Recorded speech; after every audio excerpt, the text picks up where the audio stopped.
Bom dia, iniciando então nossa sessão de julgamento do dia 6 de agosto, quinta-feira, período da manhã.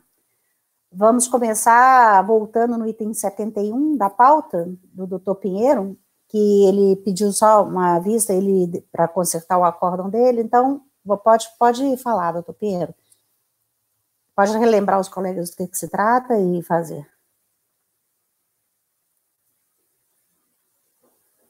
Abrindo o microfone. Bom dia. Esse processo é aquele que envolvia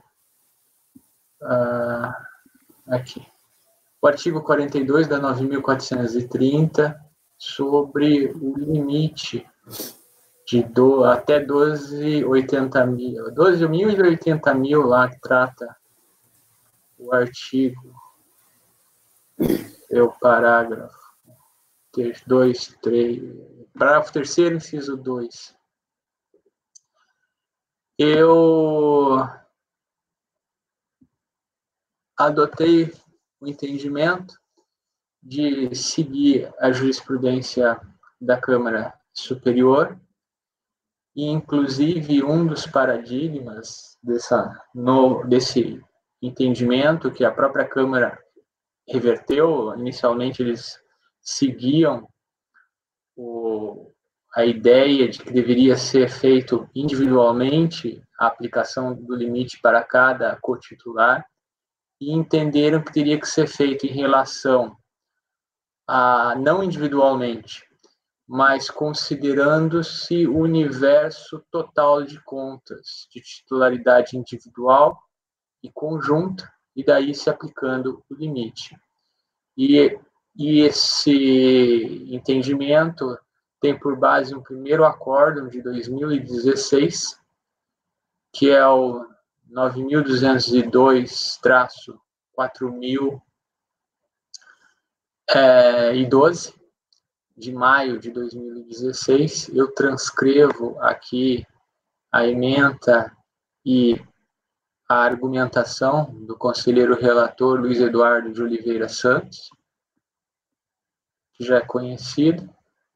Essa tese ela foi adotada no acórdão de um dos outros cotitulares do presente lançamento e que reverteu o acórdão da turma ordinária, que inicialmente tinha entendido por a questão de se aplicar individualmente.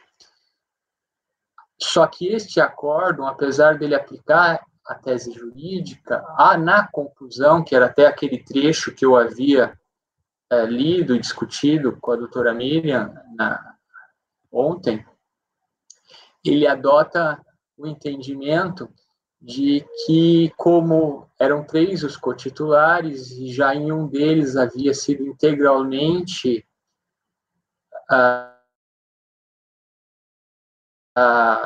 absorvida o valor que deveria ser excluído, neste caso deste cotitular que eles apreciaram, eles entenderam que nada haveria que ser cancelado, nada haveria que ser expurgado em razão do limite. Num primeiro momento, eu até estava direcionando, porque eu não tive muito tempo para analisar detalhadamente a situação concreta aqui do processo, mas daí nós começamos até para adentrar especificamente ao caso concreto, teríamos que considerar como é que foi feito aqui. Aqui, a fiscalização, ela não observou limite, e em relação ao outro processo, foi excluído individualmente e no valor final aqui já de 1/3. E eu coloquei 6 tabelas aqui, porque são 3 os anos calendários. Se vocês virem a tabela número 1, nesta tabela eu coloco os depósitos com as datas de crédito na conta, o valor total, a cotação do dólar, o valor em reais e depois dividindo por 3. Eu entendo que o limite tem que ser aplicado antes da divisão, nesses valores aqui. Então, quando se considera isso, em 2001, nada a ser expurgado. Em 2002, só 2 depósitos são inferiores a 12 mil, e a soma deles não atingiu 80. Estes daqui seriam os excluídos. E depois se divide. Na tabela 3, que é em relação ao ano calendário 2003, há apenas um depósito inferior a 12 mil, considerando em reais, após a conversão, e esse valor aqui, ele sendo excluído, eu especifico ao final, portanto, que devem ser cancelados em relação à infração 001 da base de cálculo, o valor de 4.511,45 no ano calendário de 2002 e 762,34 no ano calendário de 2003. Em relação à acumulação da multa com fisco, pelos anos calendários envolvidos, não poderia ser cumulada a multa de ofício de 75% com multa isolada de carnê-leão, a questão da súmula CARF 147, já conhecida. Em relação à multa de 75%, alegação de ser confiscatória, violar a princípios constitucionais, ela não prospera em face da súmula CARF 2, não havendo decisão vinculante. Quanto às provas, o protesto genérico por produção de provas, em especial documentos, esse que não é observado regularmente está precluso. Então, o resultado é conhecer, rejeitar as preliminares e, no mérito, dar-lhe parcial provimento para excluir da base de cálculo da infração 1 os valores aqueles valores que eu havia dito, e para excluir a multa isolada por falta de recolhimento do carnê-leão, que é a infração 2. Entendi. Aqui, acabou que eu achei que o valor era maior em 2002, mas não foi. 2002 mesmo. 2001 acabou dando maior? Não, 2001 não mexe. Não, eu sei, eu estou dizendo assim, até ontem os valores que estavam sendo apresentados. É 24 mil. Ficou me parecendo. R$100 é 24 mil, quando antes da divisão. Ah, tá, entendi. Aí não é inferior a 12. O outro é 250 mil antes da divisão por 3. Entendi. Mas tem que ser antes da divisão. Antes da divisão, perfeito, entendi. E antes a pessoa fazia, porque fazia a divisão primeiro, né? Isso. Tá, perfeito. Agora, eu adotei a seguinte tese, por que eu divergi daquele do acórdão em relação ao outro cotitular? Até coloquei. Isso porque o limite em relação aos valores de pequena monta deve ser aplicado uma única vez e considerando o universo de contas potencialmente atribuíveis ao fiscalizado, sejam elas individuais ou conjuntas. Intimados todos os cotitulares e não havendo comprovação da origem nos termos do artigo 42, os valores pertinentes às contas conjuntas que restarem como não comprovados devem ser submetidos à divisão do total de rendimentos ou receitas de origem não comprovada pela quantidade de titulares, sendo o valor resultante dessa divisão ou admitido pela lei como passível de imputação a cada um dos cotitulares. Portanto, não há como se fazer aquela compensação que é entre os cotitulares no acórdão 9202, 5.672. Tá. Eu só vou pedir, para ficar mais didático, você pôr título nas tabelas. Tem tabela que você fez na tabela? Eu coloquei tabela 1, 2, 3. Não, eu fiz, mas tabela 1, cálculo do não sei o que lá, entendeu? Só para ficar mais didático aí. Tá muito bom o seu acórdão, só para ficar melhor ainda. Eu coloquei uma introdução, porque é assim, ó, a seguir, as 3 primeiras tabelas evidenciam o avançado. A quarta revela não haver valor e a ser expurgado no ano de 2001. E as 2 últimas expurgam os valores tidos pelo legislador como de pequena monta. Como eu coloquei essa introdução, eu achei que seria redundante, mas posso colocar também. Não, é só porque já colocou o manual de redação, você coloca assim, conforme tabelas 1 a 6, por exemplo, igual tá aí. E aí na tabela 1 é que você bota o que é que tá nela, entendeu? Mas é para ficar mais didático, mas agora me tá ok, não tem problema não. Eu deixei um parágrafo introdutório das 3 tabelas. Ok, tá ótimo. Entendi. Alguém quer perguntar alguma coisa?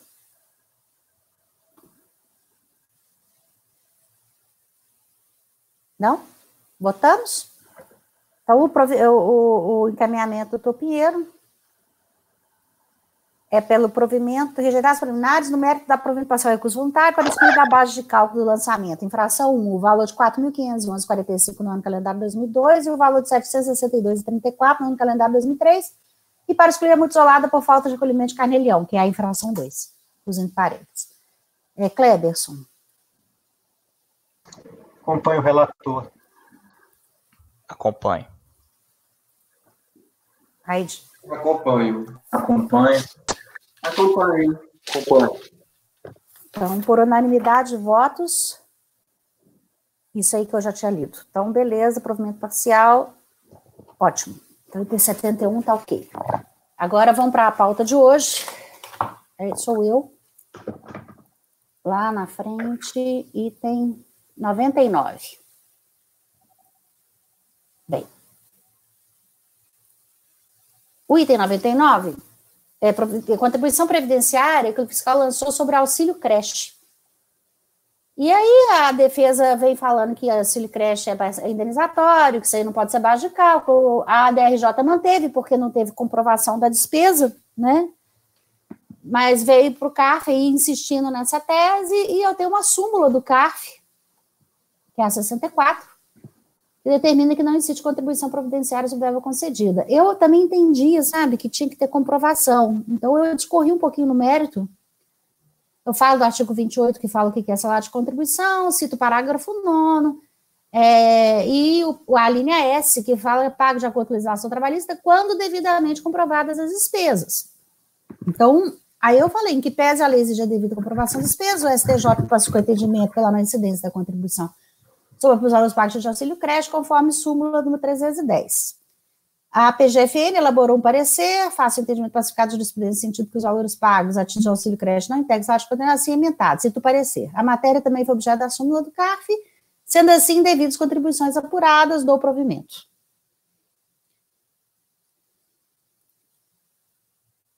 Tudo bem? Perguntas? Não?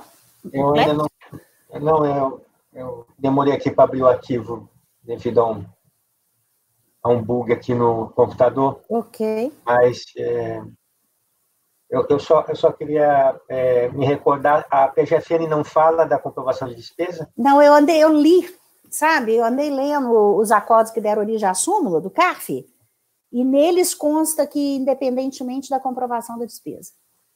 Isso me incomodou no início, mas eu tinha até feito o acórdão para manter o lançamento quando eu vi a súmula do CARF. E aí eu fui pesquisar e vi que é independentemente da comprovação da despesa.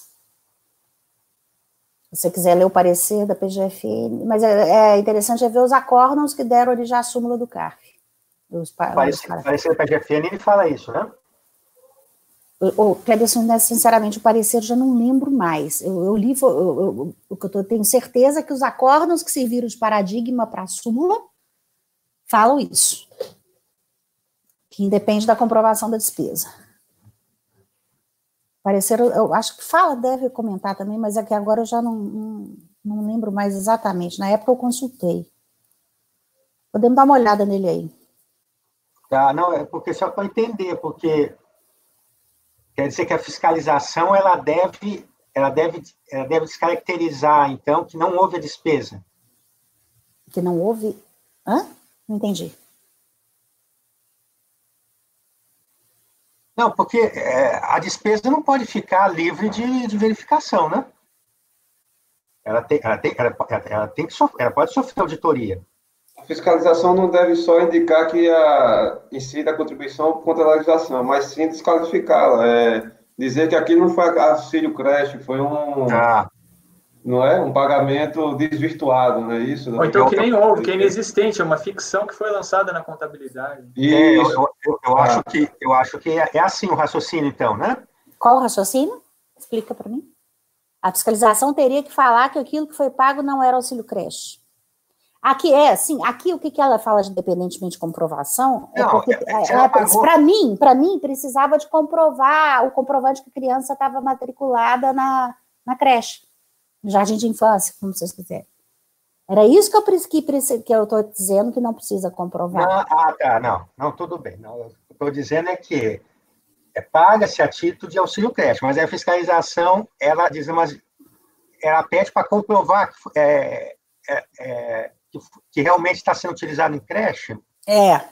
A falta de comprovação da despesa aqui, o que a lei determina quando fala em comprovação da despesa, é a comprovação, o trabalhador teria que apresentar a cópia da matrícula na creche. Então, só poderia ter, igual o reembolso babá também, que tem que comprovar que assinou a carteira da empregada com no máximo o reembolso no máximo salário mínimo. Eles têm essa mesma natureza. Aqui a comprovação da despesa é isso, a comprovação de que o empregado inferiu naquela despesa. Mas aí todo o STJ entendeu que não, que a natureza é indenizatória e que não precisa ficar comprovando a despesa, a matrícula do menino, não. Está bem. Só o texto aqui está estranho. Em que pese a lei exigir a devida comprovação das despesas. É porque, para mim, eu entendo que precisaria da comprovação da despesa. Mas eu estou aplicando a súmula. Entendeu? Porque eu estava indo inicialmente no sentido de manter o lançamento. Depois é que eu achei a súmula. Mas a súmula não trata da natureza jurídica? Ela trata da natureza jurídica, não se comprovou de fato que incorreu ou não. Olha o acordo paradigma da súmula que você vai ver. A comprovação da despesa é a despesa da matrícula na creche, entendeu? Essa é a comprovação. Então, para um fiscal lançar auxílio creche, ele fala que é independente da comprovação da despesa. Aqui, nesse caso, se discute comprovação de despesa, no caso concreto? Sim, ele só fala que pagou sem pedir os comprovantes das despesas. Tá, então aqui no caso concreto não foi apresentado os comprovantes. Não. Despesas. Então eu vou ver os paradigmas. Olha lá, olha o primeiro parágrafo, quando eu falo o que é o auto de infração. Que foi muito rápido a leitura, já foi direto. É porque eu achei que ia ser rápido. Olha aqui, incidente sobre a remuneração paga a segurados empregados atinge auxílio creche sem a devida comprovação das despesas. Entendeu? A despesa da creche. Mas isso era o entendimento na época, e eu também entendia, até agora eu entendia dessa forma. Eu tive que refazer o meu voto quando eu vi a súmula. Já estava pronto, no sentido de manter.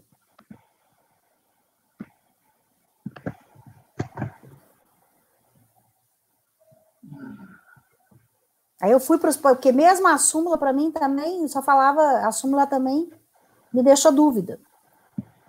Porque ela só fala... Cadê?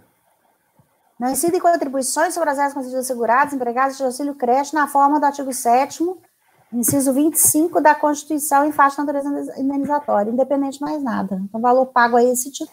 Acho que o fiscal só caberia lançar se ele observasse que aquilo não era auxílio creche. Pagou a título de auxílio creche e ele tivesse outra natureza. Mas não é o caso. Aqui é a despesa do próprio auxílio creche. Pois é. Eu estou vendo aqui um acordo de 2018. 18? Que não aplicou a súmula? Não. Essa súmula é antiga, né? É antiga. Assim, antiga que eu digo não é das últimas leves. Não, 64. Tratando-se de auxílio creche, o legislador condicionou a não incidência de contribuição previdenciária à comprovação da despesa, não havendo como considerar tal exigência afastada. Como é que é? O que fala aí? Em razão de o pagamento ter sido previsto em convenção coletiva. Foi. E aqui também foi a mesma coisa. Qual o número do acordo, doutor Cleverson? Mas é um acordo da Câmara Baixa, né? 2202. 4.599. Fala que exige a comprovação da despesa? Não, a emenda está desse jeito. 4.004.900. 2202.00.4599. 4599. Espera aí que eu também quero olhar ele. Não, isso aqui foi só uma consulta muito rápida. O que acha de deixar isso aqui em vista de mesa para olhar com calma? Não, 2200, peraí, nós já estamos discutindo rapidinho. O que é 2200? Não, Miriam. 2202. 2202. 00. 00. 4599. 4599.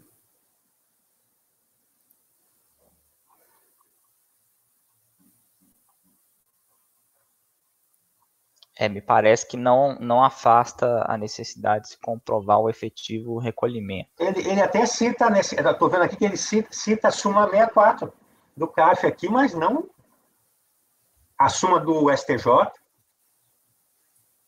Então eu estou interpretando errado a súmula? Miriam, no primeiro momento eu não posso afirmar isso.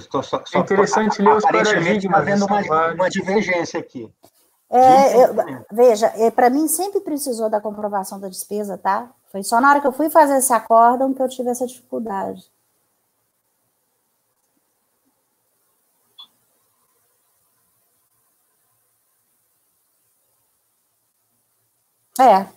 Tá, então tirei ele. Mas aí é como aqui tá, nesse acórdão, como eu disse, eu fiz uma consulta muito rápida, o primeiro não dá. Esse acórdão ele fala exatamente no ponto fundamental aqui. A controvérsia dos autos não se refere à natureza jurídica da verba, mas sim à comprovação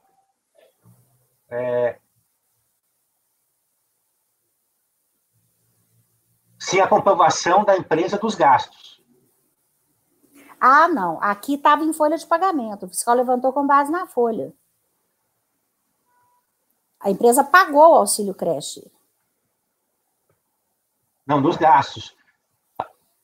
Para que fosse aplicada a norma, seria necessário que houvesse a comprovação por parte da empresa dos gastos incorridos pelos funcionários. Então é a comprovação da despesa. O que de fato não ocorreu. Então era mesmo, mas aí não precisava nem da súmula do CARF. Então para que essa súmula 64? Porque ela simplesmente está repetindo o que já estava decidido. Não, ela repete... Eu sempre interpretei que ela não havia necessidade da súmula. Não, eu entendo que ela está até piorando a situação, porque do jeito que ela está aberta demais. Ela não fala da comprovação da despesa. Só faz sentido essa súmula se for para falar que a verba já tem natureza indenizatória, independentemente da comprovação da despesa. E eu li o acordo paradigma que entrava nisso. Eu estou dizendo que eu mudei meu entendimento. Não. Sim, mas eu preciso achar esse paradigma. Amiga, são muito citados aqui. O primeiro eu li aqui, não vi. Eu precisaria refletir, porque eu assim, vem à memória alguma coisa que a PGFN teria se manifestado sobre essa comprovação de despesa, mas teria que ver aí... evidentemente, a PGFN teria que se manifestado em função do próprio entendimento do STJ, né? Sim. Mas isso é uma coisa assim que está lá na memória assim, bem distante. Distante, que eu não sei se realmente eu assim, e como esse aqui também, eu refiz, para vocês terem ideia, eu tinha feito para manter. Na hora que eu vi a súmula, eu refiz o meu voto. Mas vamos tirar então e dar mais uma analisada com isso aí com calma. Vamos pôr ele em vista de mesa. E eu que achei que era rápido. Ai. Vamos lá. Eu entendi, só para dar uma opinião, eu entendi nesse caso aí que seria, por exemplo, se paga um valor de auxílio creche fixo para todos os empregados com filho. Aí realmente seria isento. Não precisa comprovar que só incide até aquele valor da despesa da creche. O auxílio fixo para todos os empregados com filho seria isento, não incidiria. Entendi assim. Que foi esse o caso aí, que todos com filho recebem valor. Uhum. Por causa da convenção coletiva também, né? Não precisa comprovar a despesa naquele valor, né? Pois é, eu acho que esse é o sentido da súmula. Mas vamos tirar por vista de mesa e dar uma estudada um pouquinho melhor nele até de tarde, ou até amanhã de manhã. Aí sai o 99, 100, 101, 102, 103. Não sai tudo, não, mas... Não, dá para fazer o 100 e o... Dá para fazer o 100, vamos lá, salta esse daí, vamos para o 100. Não tem nada a ver com isso.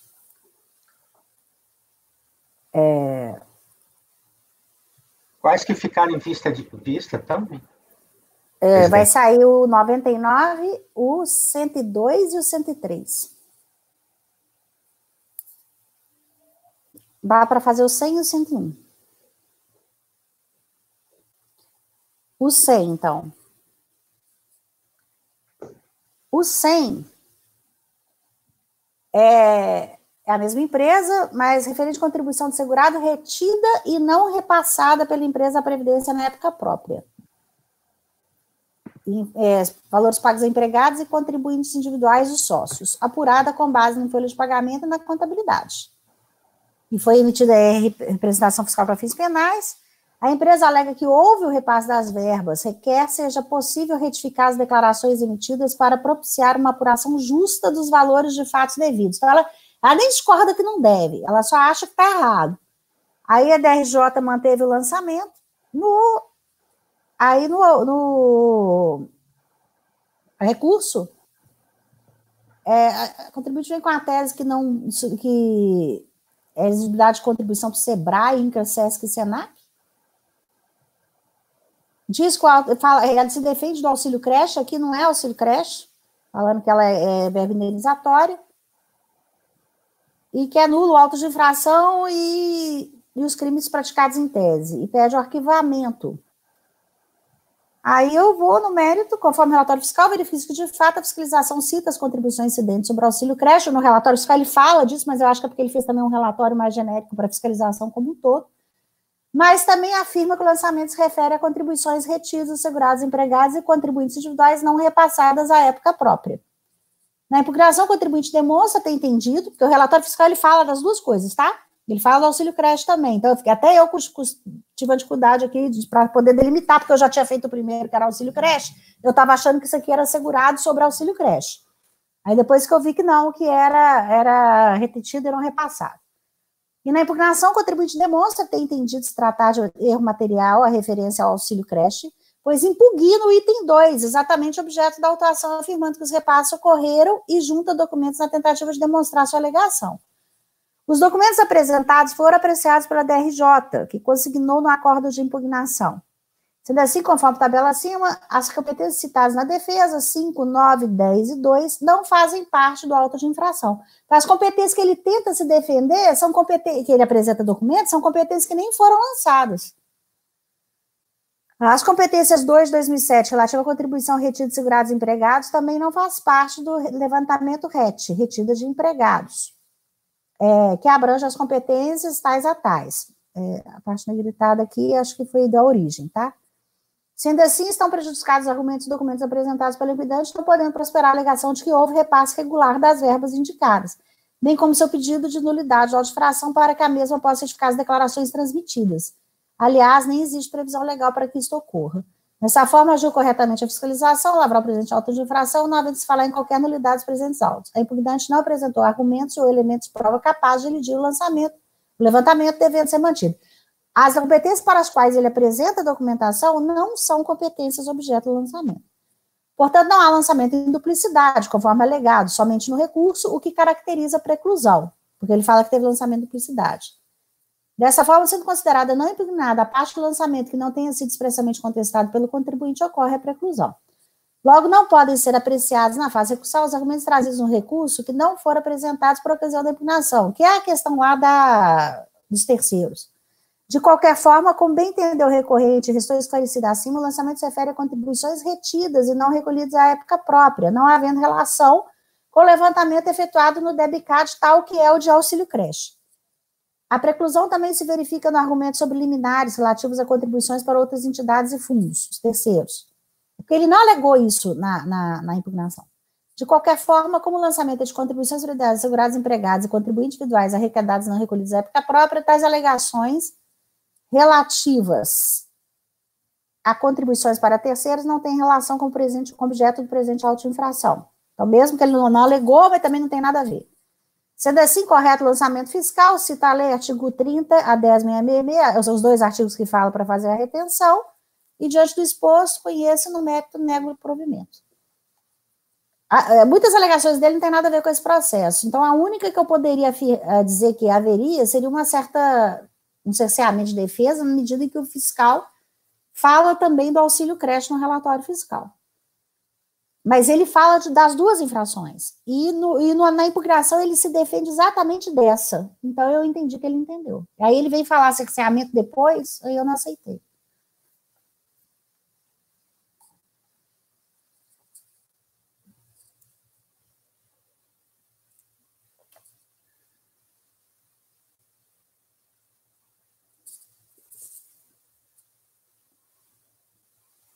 Da minha parte, eu não tenho dúvida. Então, votamos. Cleberson. Eu acompanho o relator. Acompanho. Acompanho. Acompanho. Acompanho. Acompanho. Acompanho. Então, por unanimidade de votos, 100. Negar provimento ao recurso voluntário. Tá, o 101.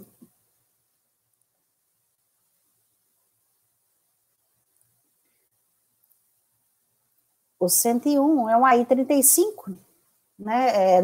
É porque a empresa tinha arquivos digitais e não os apresentou. Então, manteve a escrituração contábil digital, intimada a apresentá-la, não apresentou. Na impugnação, ela só alega que ela afirma que apresentou. Só isso. A DRJ manteve o lançamento, no recurso, ela volta a afirmar que apresentou e pede o arquivamento e faz pedido de restituição de provas. Tá. Aí eu cito o dispositivo da infração, da multa. Conforme a cota recorrida, a empresa não comprovou que apresentou os arquivos digitais. Aí eu cito o trecho da cota recorrida, onde ela discorre sobre isso. Olha, não há como se colher a alegação da autuada e ser desconsiderada a penalização. Os documentos que ela apresentou, o documento 6, juntado à folha 36, embora recebido pelo auditor e assinado pelo responsável técnico, não basta comprovar a correção da falta. A DJ foi olhar mais para ver se ela tinha corrigido a falta. Somente caso a empresa apresentasse ou disponibilizasse nas defesas as informações do meio digital de forma solicitada pela fiscalização, que não ocorreu. O documento 7 também não serve para elegir o procedimento fiscal, visto que, embora indique autuado, não foi assinado pelo responsável legal técnico ou pelo auditor requisitante. Parece que ela produziu os documentos de entrega, não tem nenhum que tenha a assinatura do fiscal que ele recebeu. Da mesma forma, o documento 8 se torna ineficaz, pois além de não estar assinado pelo responsável legal, nem o auditor requisitante, não identifica a empresa autuada e também não comprova a apresentação das informações. Então, os documentos que ela apresentou, nenhum comprova que ela realmente tem entregado para a fiscalização. É oportuno repetir aqui que as informações meio digital referente ao período de janeiro de 2003 a maio de 2007 foram solicitadas através do TIAF, com data tal, e através do termo de intimação, apresentação de documentos, as datas deles. Então, quer dizer, foram vários pedidos para poder apresentar. Contudo, a empresa deixou de apresentá-los tanto durante a ação fiscal quanto nessa oportunidade de defesa. Ressalta-se, inclusive, que foi facultada à empresa a apresentação daquelas informações no layout atual ou aquele em vigor à época da ocorrência dos fatos geradores, o que não ocorreu. Logo, a infração persiste, pois a recorrente não apresentou os arquivos digitais solicitados nem para a fiscalização, nem na defesa ou ainda no recurso. No recurso, ela já não apresenta mais nada. Por tão correto procedimento que lavrou o auto de infração. Então, nego provimento.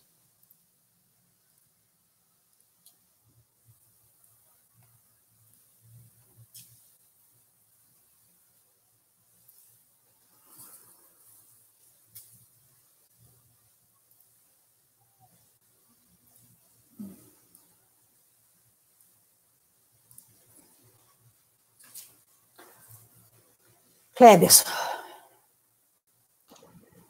Acompanho. Acompanho. Acompanho. Acompanho. Acompanho. Acompanho.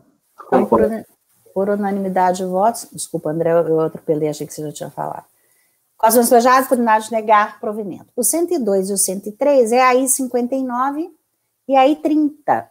É 59 e 30 não, peraí. É 34, de 7 títulos próprios relacionados ao auxílio creche, por causa dele. Então, eles ficam prejudicados o julgamento nesse momento, porque a gente pediu lista de mesa do 99. Tá ok? Então, pulamos, vamos para o 104. Rodrigo. Só relembrar aqui. Editora e gráfica Atalaia. Limitada. Então, é uma notificação de débito, contribuições previdenciárias devidas não recolhidas ou recolhidas a menor, parte empresa, segurados, SAT e terceiros. E aí, fatos geradores das contribuições, retenções que deveriam ter sido feitas de uma empresa de vigilância e pagamentos efetuados da cooperativa de trabalho, os levantamentos que eu cito. Outros levantamentos, alimentação, expressam os valores das refeições fornecidas. Levantamento de copa e cozinha, utilizado para expressar os valores de lanches fornecidos anteriores e posteriores. Então, é falta de inscrição no pátio. Impugnação, o contribuinte alega decadência, improcedência do SAT, necessidade de inscrição no PAT, aquisição de gêneros alimentícios para atender a clientes, constitucionalidade e bitributação. O orçamento foi julgado procedente para a DRJ, parcialmente procedente, retificou parte da notificação. Curso voluntário, decadência, procedência ao lançamento relativo a SAT, parte empregado, desde necessidade de inscrição no PAT, os gêneros alimentícios atende clientes, inconstitucionalidade SEBRAE, procedente de lançamento relativo contra a cooperativa de saúde, conhece do recurso, e aí a parte da decadência. O lançamento é de 1 de 95 a 4 de 2005. Então, é decadência, com essa decadência, de 1,96, porque era 1,95, mais parte já ficou na DRJ. Só conferir aqui. 1 de 96 para 2005, bom, pois bem. Então, independentemente da regra, né, a decadência do texto para ter um pagamento ou não, da 11 de 1999 anterior já estaria decaído. O lançamento foi 4 de outubro de 2005. Então, as anteriores a 11 de novembro de 99, decaído. E as a partir de outubro de 2000, não tem decadência. Em relação à questão do pagamento, seriam as competências 12 de 99 a 9 de 2000. E aí, no relatório de documento do RDA, tem a existência de GPS relativa a esses períodos. E eu reconheço a decadência, então. Então, ficaria só a competência 10 de 2000 e as seguintes. Eu só fiz uma observação aí, que são esses levantamentos, eles são relativos a essas competências que ficaram, eu acho. No site, ele fala que não caberia. Fez lançamento responsabilizando parte dos funcionários segurados que não são contribuintes do SAT, mas aqui é a contribuição da empresa, do SAT. Constitucionalidade de contribuição SEBRAE, eu faço as considerações aí sobre a contribuição e a possibilidade de ver com inconstitucionalidade, parte do salário in natura. Então, o lançamento da alimentação foi só com base na falta de inscrição no PAT. O relatório fiscal,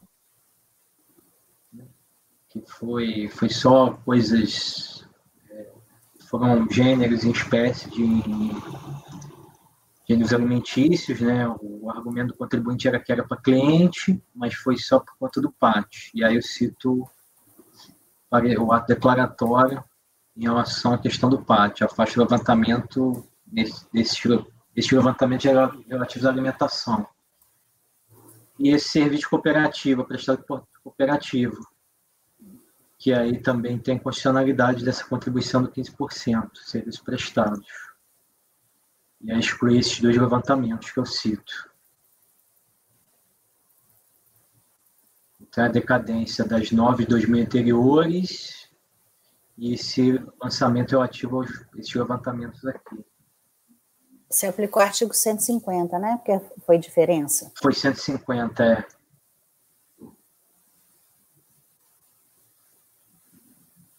Para alguns depende, né? Para alguns independe. Alguns dependia a diferença, 150. Foram 12 de 99 a 9 de 2000. Aí eles tinham pagamento. Uhum. Na folha RDA de 117 a 129. Ele foi cientificado em 10 de 2005? 4 de 10 de 2005.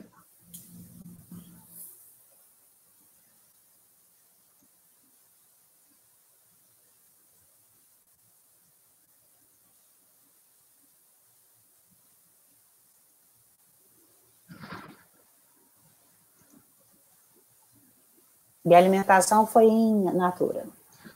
Alimentação natura. Tem contribuição de segurado descontada aqui? Nesse período Esses códigos dos 150?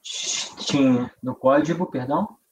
Esses códigos de levantamento AL, ALS, são alimentação. AL, ALS é alimentação. Aí tem um COP e CPS. COP alimentação também, é só por conta da... Tá, e o CPS, o ME e o OD? O ME e o OD já vi que é cooperativo. O CPS também é... CPS é alimentação também. Já vi aqui. Beleza. Isso aí já estavam, acho que... Ok. CPS é Copa sem GFIP. Sem GFIP. Uhum. É o quê? Copa? Tem um que é COP, que é Copa. Alimentação. Cooperativo. Não, Alimentação. O cooperativo é... Tá, é o ME e o OD. ME e o AD. Ficou um segurança e vigilância aí, eu acho.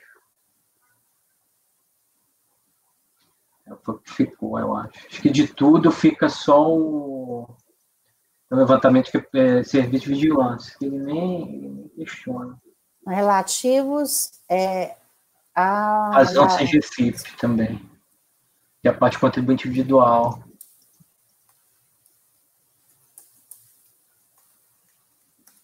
Alimentação in natura, você está excluindo alimentação in natura e... As cooperativas. A cooperativa de trabalho, né? Cooperativa de trabalho. Aí fica um serviço de vigilância. Uhum. Alguma pergunta? Dos que não caíram no mérito, em relação ao período do artigo 150, tem contribuição de segurados que poderia se caracterizar a apropriação indébita?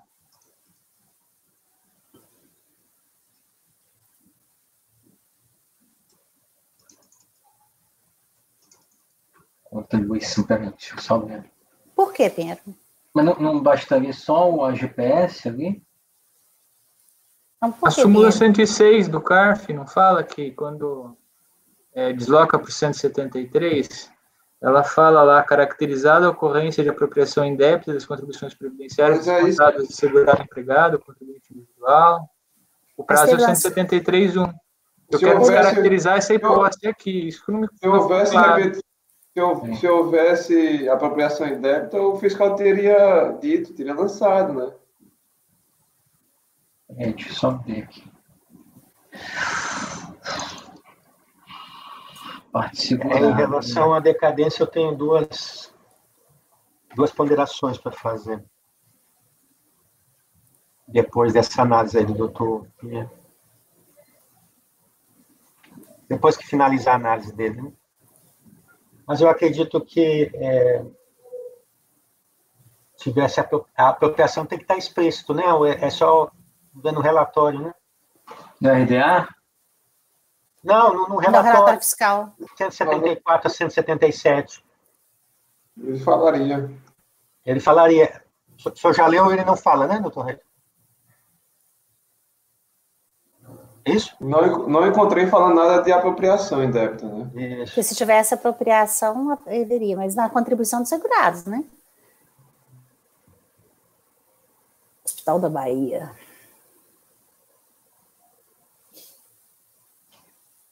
A parte de segurados, pelo que eu vejo aqui, é só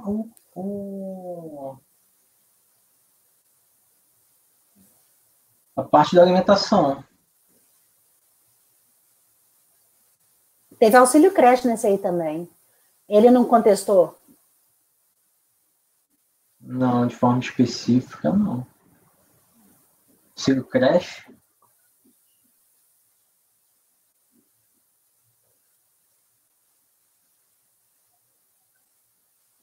Doutora Miriam, não é hospital, não, é editora.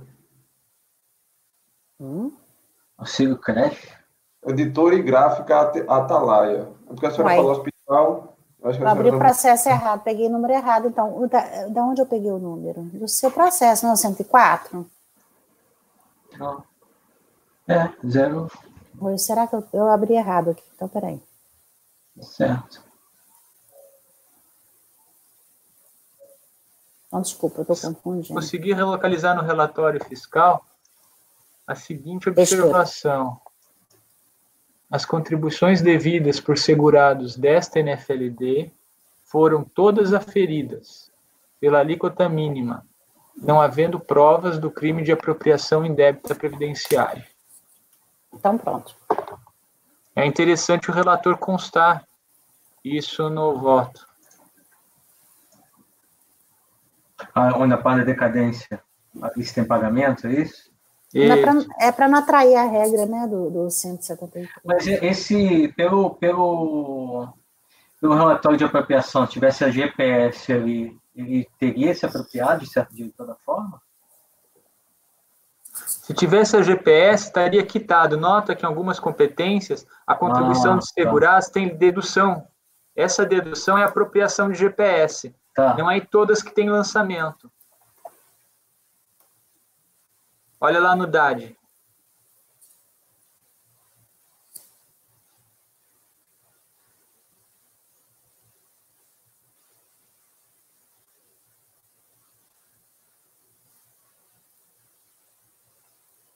Não, então, tem segurados, mas não que...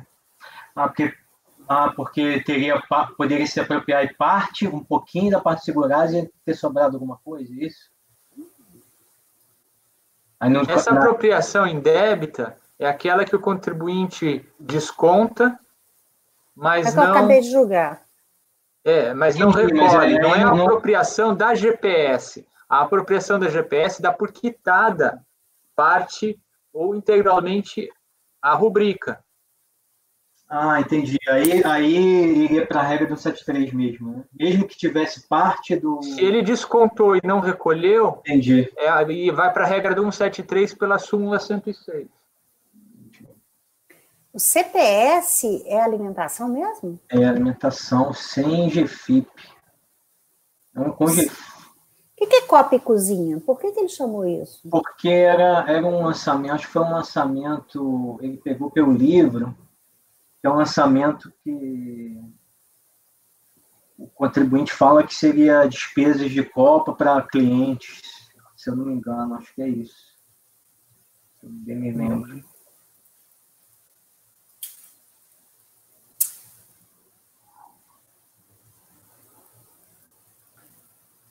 Pérez, o que eram as observações que você queria fazer? Sim. Em relação à decadência, então,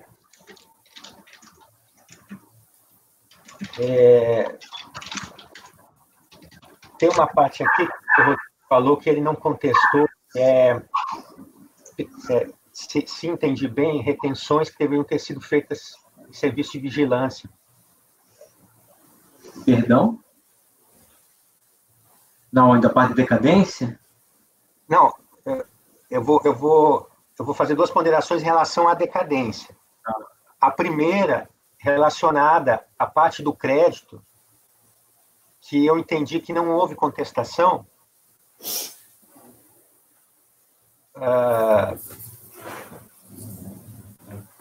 que está relacionada com a retenção sobre serviços de vigilância. O senhor confirma, doutor, que essa parte não houve contestação?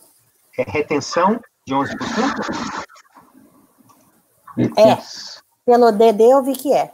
É Tá. retenção de 11%. Se não houve contestação, eu estou confirmando, não. Estou falando que é isso. Em relação a esse tipo de obrigação tributária, eu entendo que os pagamentos da empresa, em nome dela, não significam antecipação, não equivale à antecipação do pagamento. Trata aí os 150. Tanto que, nesses casos, o recolhimento deveria ser feito no CNPJ do prestador. Esse é o primeiro ponto. É a primeira ressalva que eu faço. Então, seria apenas o 173. Peraí, desculpa, Kleber, eu só não acompanhei o raciocínio. Retenção em relação ao CNPJ do prestador, esse aí se aplica o 173, porque é outro fato gerador. É isso, perfeito. Agora entendi. Lá. Eu entendo que os recolhimentos normais da empresa não têm não produz o efeito de antecipar o pagamento para fim da contagem do fato gerador, a contagem de decadência a partir do fato gerador. 150. É o levantamento SV. Porque não é uma, entendi, é uma retenção. Toda vez que for retenção em relação, cada um é uma empresa diferente, então jamais um recolhimento vai aproveitar outro. Ah, tá. Todas as GPS aqui são 2.100. Veja no RDA. No caso, o contribuinte fez toda uma atividade no lançamento de homologação para antecipar o pagamento da contribuição própria. Mas não aprova que ele fez essa mesma atividade em relação às retenções, que seria todo um procedimento diverso, né?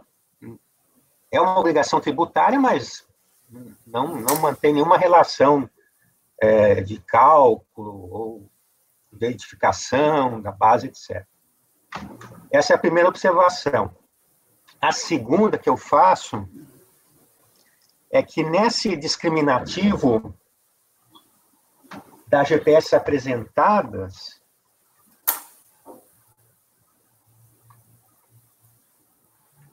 doutor Rodrigo, eu verifico que as GPS, a data de pagamento está 2002. Então, conforme eu já me manifestei em outra oportunidade que nós discutimos, para mim, a antecipação de pagamento tem que ser tempestivo. E ainda que aqueles que entendem que não precisa ser tempestivo, ao menos no ano calendário. Porque no momento que vira, já seria um 731. Já está incidindo uma regra, uma norma jurídica de decadência do 173, e não pode o contribuinte, no meu entender, modificar essa regra de decadência que já está incidindo sobre o fato gerador. Então, eu não reconheceria aqui, no caso, tem a primeira ressalva que o 150 eu não reconheceria para aquele levantamento específico de retenção. E, por esse segundo argumento, eu não reconheço o 150 para nenhuma situação aqui. Essas são as duas ponderações.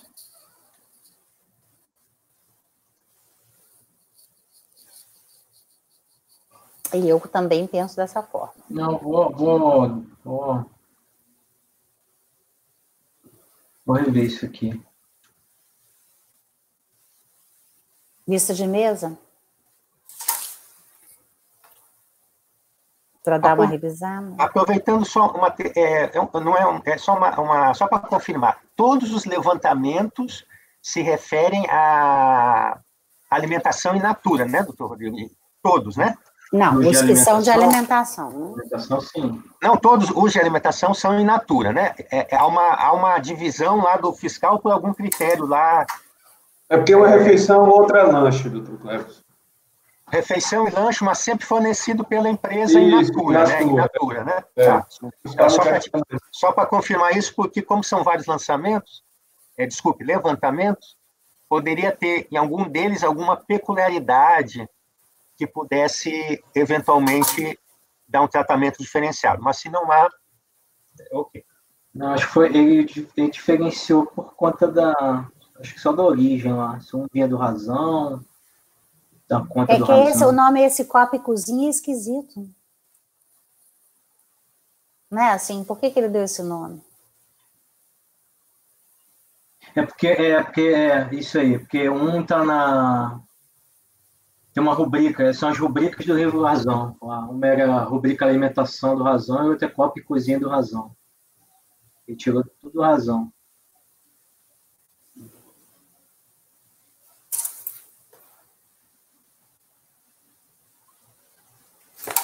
Ele impugnou o que exatamente? Só para poder fechar aqui, que eu estou fazendo levantamento dos levantamentos. Impugnou decadência.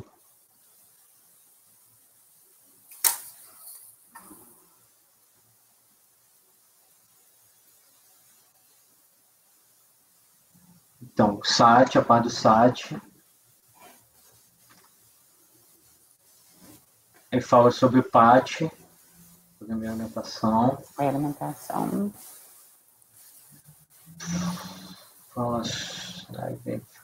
Fala de novo sobre alimentação, fala de isenção da alimentação.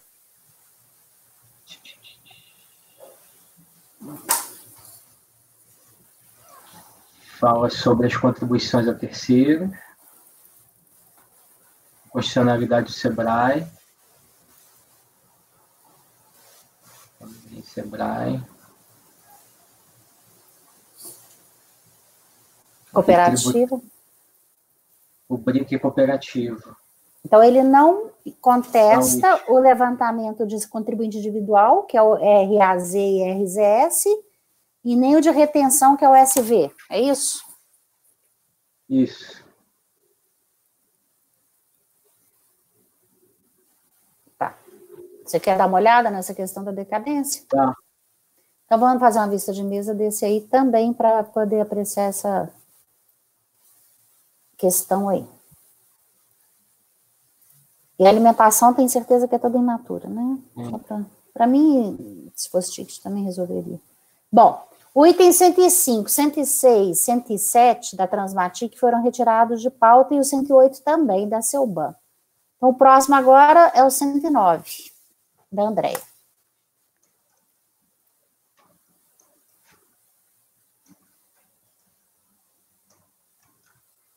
Item 109 é LF Comércio.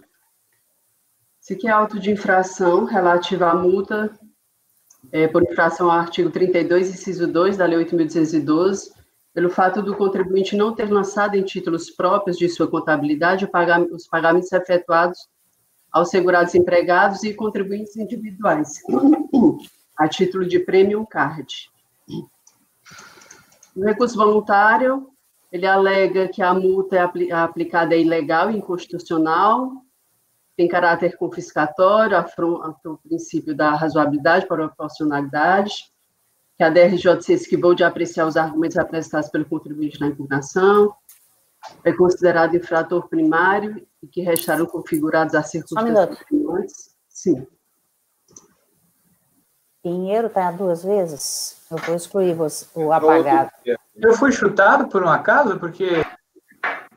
Não, você agora tá... Foi chutado. Agora eu tirei o... É porque ele foi travado, doutora Mira. Ele entrou pelo outro. Não entendi. Ele está travado ainda, ó. Ele está travado. É isso. Mas no outro eu vou chutar ele também, então. Porque ele entra uma vez só. Pronto. Pronto, e agora ele vai entrar. Eu fui chutado porque, de repente, eu estava fora, daí quando eu voltei, tinha um outro meu aí. É porque um você estava congelado e o outro você estava escuro, igual você está agora. Agora você apareceu. Pronto, pode continuar, André.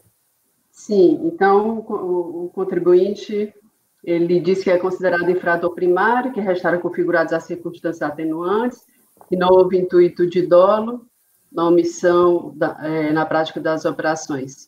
E o ônus imputado pela fiscalização é demasiado, pois, além de exigir o cumprimento da obrigação principal, exige também a penalidade pecuniária ou descumprimento do dever instrumental, sendo referida a penalidade sobremaneira excessiva em relação à conduta.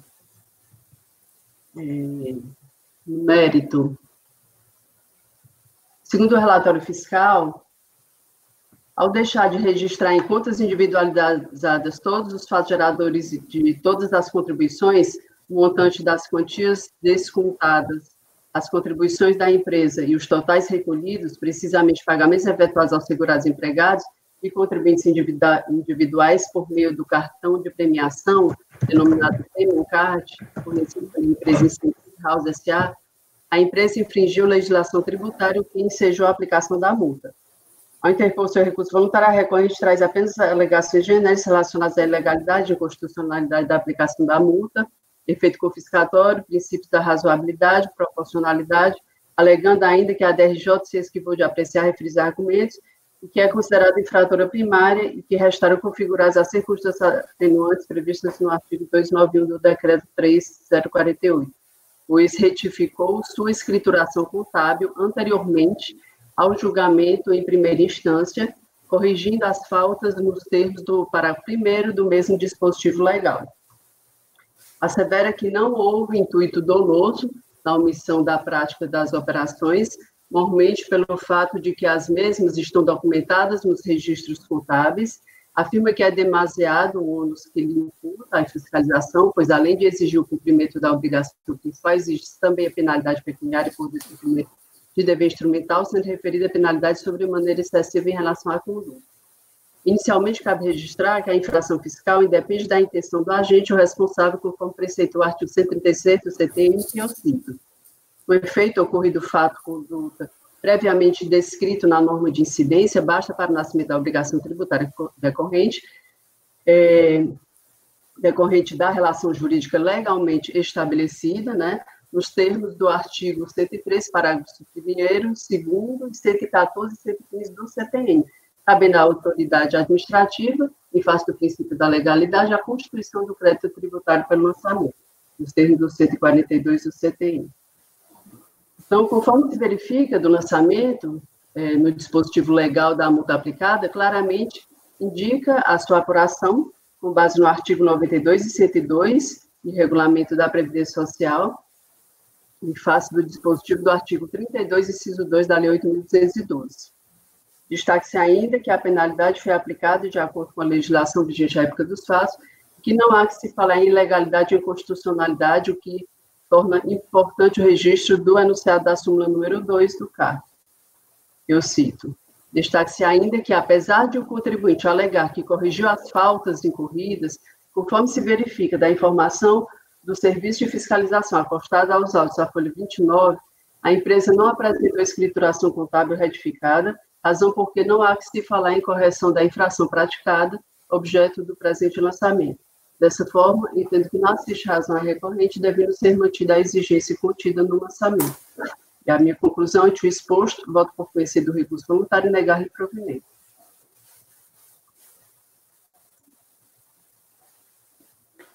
Perguntas? Não? Está analisando? Não, esse aqui só é uma observação, presidente. Essa situação, ela possui uma semelhança com os casos de aí por falta de inclusão da parcela na folha de pagamento, 30, né? É correlato com o principal, né? Isso, correlato com o principal, exatamente, doutor Raide, porque na eventualidade dessa possivelmente teria havido o lançamento dessa verba, Premium Card, na eventualidade, né, de não subsistir o lançamento, dependendo do motivo, poderia influenciar nesse resultado aqui. É só essa observação que eu faço. Embora, particularmente, me parece, pelo que já todos nós conhecemos, até da natureza desse tipo de pagamento, ele seria mantido, né, pela natureza jurídica como verba remuneratória. Eventualmente, poderia ter algum outro vício, né, mas não que dissesse que isso teria caráter indenizatório. Mas eu faço a observação devido a essa correlação, né, do julgamento da obrigação acessória com a principal.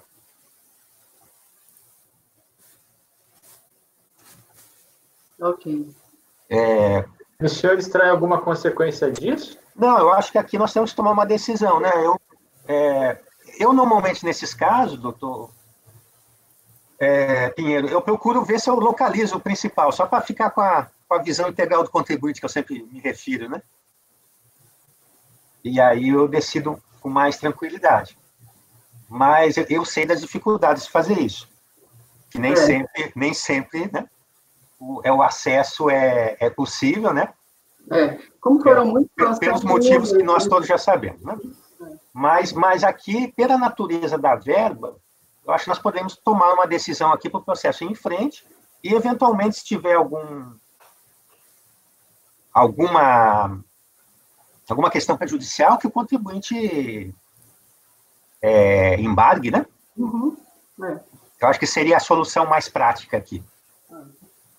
Tá? Mas o motivo inicial foi a observação exatamente para chamar a atenção dessas situações de que há uma vinculação, né?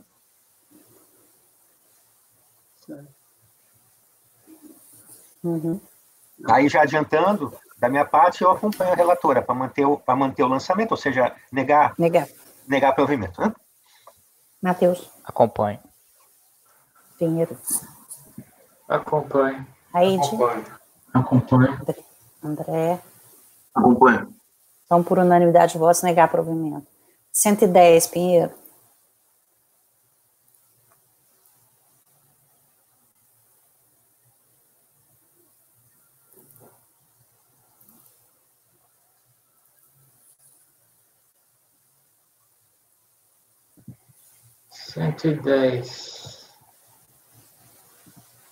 É um processo de mercantil EFRAM limitada.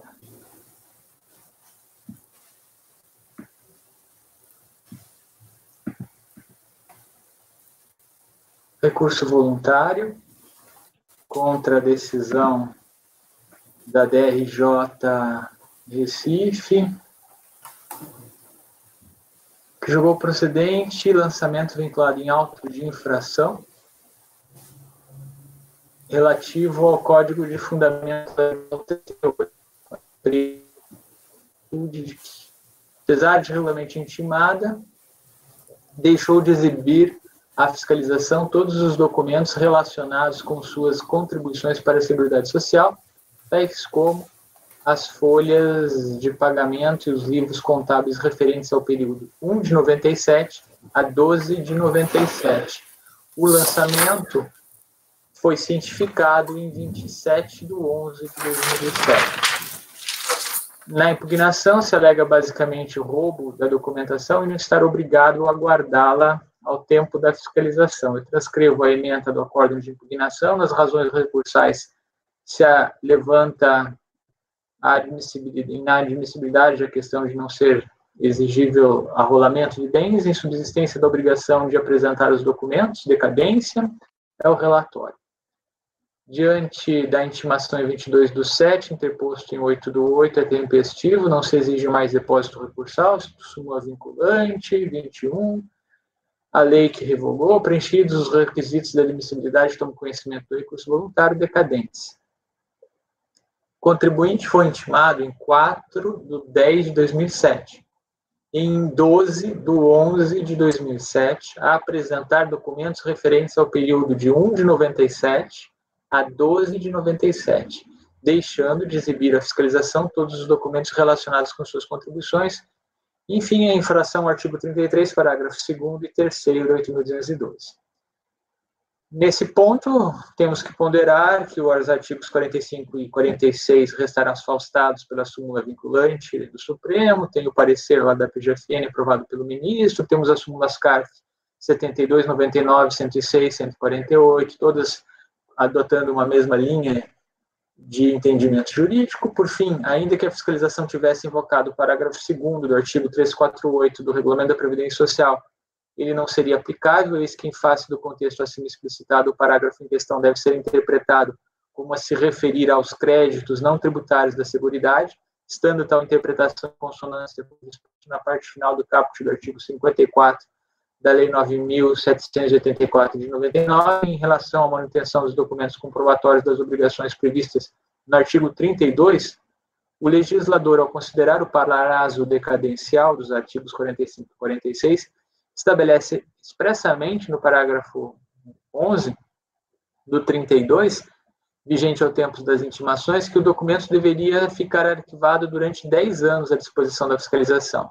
Em razão da súmula vinculante 8, o próprio parágrafo 11, o 32, teve sua redação alterada pela MP 449 para dispor que os documentos comprobatórios das obrigações de que trata o artigo 32 devem ser arquivados até que ocorra a prescrição relativa aos créditos decorrentes das operações a que se refiram. No caso concreto, nós não estamos diante de uma obrigação do 32, mas do 33, parágrafo 2º e 3º da Lei 8.212, nunca tendo havido texto normativo expresso a estabelecer prazo para as obrigações deste artigo. Em razão disso, o prazo referente às obrigações do 33 era extraído a partir da interpretação do 45 e do 46 da 8.212. Logo, em face da súmula vinculante 8, impõe-se a conclusão de, ao tempo das intimações, não mais subsistir a obrigação acessória do 33, parágrafo 2º e 3º da 8.212 de 91, por força do parágrafo único do artigo 195 do CTN. Isso posto, voto por conhecer do recurso voluntário e dar-lhe provimento.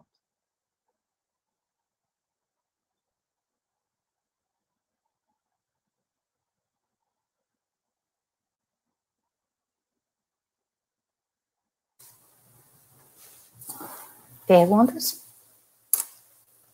Não. Cléber? Não. Então, votamos. Eu acompanho o relator. Acompanho. Rodrigo, Andréia.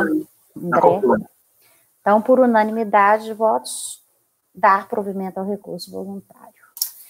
Com isso, a gente... Vamos encerrar aqui, porque encerrou a sessão de hoje de manhã, tirando as vistas de mesa, é claro. Para a gravação.